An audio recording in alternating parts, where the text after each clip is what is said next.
सांगली जिल्ह्याची कायदा सुव्यवस्थेची परिस्थिती अत्यंत गंभीर झालेली आहे आणि म्हणून ह्या ठिकाणी बोलावं लागतं. नवीन एसपी ह्या ठिकाणी रुजू झालेले आहेत आणि त्यांचे नेमक्या प्रायोरिटी काय आहेत हा प्रश्न ह्या ठिकाणी जनतेनं उभा राहिला. राजरोज खून होत आहेत. ह्या वर्षाची 26ची सुरुवातच पहिल्या दिवशी खुनापासून झाली आणि आता 6 महिन्यात कित्येक मर्डर ह्या ठिकाणी सांगलीच्या आसपासच्या परिसरात झालेले आहेत. खंड्या गोळा केल्या जातात. पोलीस स्टेशनला जाऊन तक्रार द्यायला सुद्धा लोक भीतात, घाबरतात, कारण पोलीस त्या ठिकाणी सामील असल्याचा हा भास हा जनतेला व्हायला लागला. पोलीस यंत्रणा इतर कामात व्यस्त दिसते.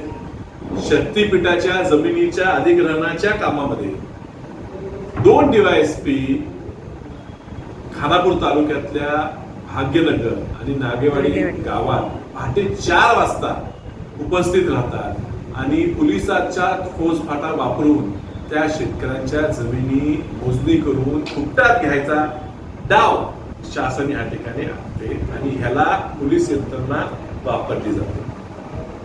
ह्या पोलीस यंत्रणेची परिस्थिती एवढी वाईट आहे देशात की स्वतः देशाला सांगावं लागतं की नीटची परीक्षा सुद्धा आता आम्ही आर्मी लावून घेणार. एक परीक्षा लावण्या इतपत सुद्धा तुम्हाला तुमच्या पोलीस फोर्सवर विश्वास राहिलेला नाही. जनतेने यांच्यावर काय विश्वास दाखवायचा. दुर्दैव आहे. प्रत्येक गोष्टीत सेटलमेंट करणं ही ह्या पोलीस स्टेशन मध्ये कलेक्शन म्हणून एक पद निर्माण झालेलं आहे आणि त्या ठिकाणी जो तिथं बसतो तो फक्त प्रत्येक व्यापाऱ्याला, प्रत्येक दुकानदाराला, त्या ठिकाणी ट्रान्सपोर्टरला सगळ्याकडनं फक्त हप्ते गोळा करणं आणि वरपर्यंत पोहोचवणं हेच काम त्या ठिकाणी. मला वाटत नाही की एसपीच्या सुद्धा हातात ह्या जिल्ह्याच्या बदल्या करणं राहिलेला आहे. या जिल्ह्यात कुठल्या शाखेत कोण काम करणार हा निर्णय मटकेवाले, गुटखेवाले, गुंड, खंडणीवाले हे घेतात. आपल्याला कोण सोयीचा असेल तोच आपल्या पोलीस स्टेशनचा प्रमुख होतो. ही परिस्थिती ह्या जिल्ह्यात निर्माण झाल्या असल्यामुळे मोकळ्यावर फिरताना सुद्धा, आपल्या पोरांना बाहेर पाठवणार सुद्धा, आपल्या पोरींना शाळेत पाठवू का नको अशी सुद्धा परिस्थिती ह्या सांगली शहरात आणि आसपासच्या परिसरात निर्माण झालेली आहे. ग्रामीण भागात सुद्धा काल परवाच कवटेपिरांना एक ऍक्सिडेंट झाला. ऍक्सिडेंट झाल्यावर 36 तासापर्यंत ऍक्सिडेंट कुणी केला माहित असताना सुद्धा त्या व्यक्तीला अटक करण्यात आली नाही. कारण तो व्यक्ती जर अटक झाला असता तर तो दारूच्या नशेत होता कळलं असतं. सेटलमेंट झाली का, पैसे घेऊन त्याला सोडण्यात आलं का, ही जनता डायरेक्ट प्रश्न विचारते. ह्या अशा परिस्थितीत ह्यांची भीती कुणाला राहणार.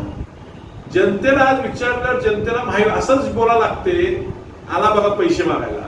अशी अवस्था आज या पोलिसांची झालेली आहे.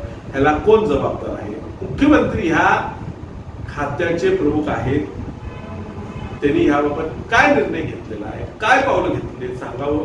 ही न्याय व्यवस्था अत्यंत खराब परिस्थितीत असल्यामुळे काळजी वाटते सांगलीकरांची. त्यामुळे पालकमंत्र्यांनी ताबडतोब प्रचार बंद करावा. पक्ष वाढेल कसा आहे त्याला 2 फुट बाजूला ठेवावं आणि सांगली सुरक्षित आणि चांगली कशी राहील ह्याच्याकडे लक्ष द्यावं ही माझी विनंती. हे पहा, त्या ठिकाणचे कोळेकर जे अधिकारी आहेत ते चांगले आहेत का वाईट आहेत ते त्या ठिकाणी जनता ठरवेल. मात्र ह्या अधिकाऱ्यांना त्या ठिकाणी स्वतःहून निर्णय घेतला का याला अटक न करण्याचा, का त्यांना फोन आला याची चौकशी झाली पाहिजे. यांच्या फोनवर त्या दिवशी कोळेकरांच्या कुणी फोन केले, काय मेसेजेस आले, कुणा कुणाला आले, पुन्हा कुणाच्या मेसेजेस वरनं फोन गेले. विशाल पाटील खासदार आहे तर विशाल पाटलांची फोनची सुद्धा फॉरेन्सिक ऑडिट करून तपासणी करावी. खासदार म्हणून पुन्हा कुणाला फोन केले. ह्या भागात जिल्ह्यात आमदारांनी आणि आमदारांच्या घरच्यांनी सुद्धा पुन्हा कुणाला त्या दिवशी फोन केले ह्याची सुद्धा चौकशी व्हावी. ह्या ठिकाणी राजकीय कारणासाठी लोकांचा वापर करायचा आणि त्यांनी आपल्या राजकारणात मदत केली म्हणून त्याला मोकळीक द्यायची, खंडी मागत राहायचं. जो खुनाच्या आरोपात प्रमुख आरोपी आहे तो सुटतो, तो एक्सटर्नमेंट मध्ये आहे, त्याला जिल्हा बंदी आहे, तो जिल्ह्यात येतो, त्याला फोनवर कुणी सांगितलं हा मुलगा कुठे राहतो, हे बडगर कुठे राहतात, घर त्याला सापडतं कसं, तो 4 गाड्या बदलून येतो कसा, कुणाच्या गाड्या होत्या, कोण त्याच्या मागे होतं, सोबत कोण होतं. ही चौकशी पोलीस करतील ह्याच्यावरच शंका आहे. कारण ह्या सगळ्या गुन्हेगारांना राज्य आश्रय आहे आणि म्हणून हे धाडस होते. एकटा पोलीस इन्स्पेक्टर इथून तिथून ट्रान्सफर होऊन सस्पेंड होऊन डिसमिस होऊन काही होणार नाही. ह्याच्या मागे कोण आहे हे काढलं पाहिजे, जनतेपुढे आणलं पाहिजे.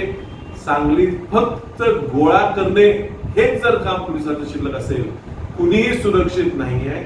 ज्याला कुणाला मारायचं असेल तो राजरोस मारतो, कुणी कुणाला कंट्रोल करत नाही. फक्त त्यानंतर झाल्यावर पिक्चर मध्ये कसं झालं पोलीस येतात तसं आपल्याकडे झाल्यावर येतात आणि ते पण आल्यावर आपल्यावरच गुन्हा टाकतील का काय ही सुद्धा भीती निर्माण झाल्यामुळे लोक सुद्धा आता पुढे यायचं बंद झालं.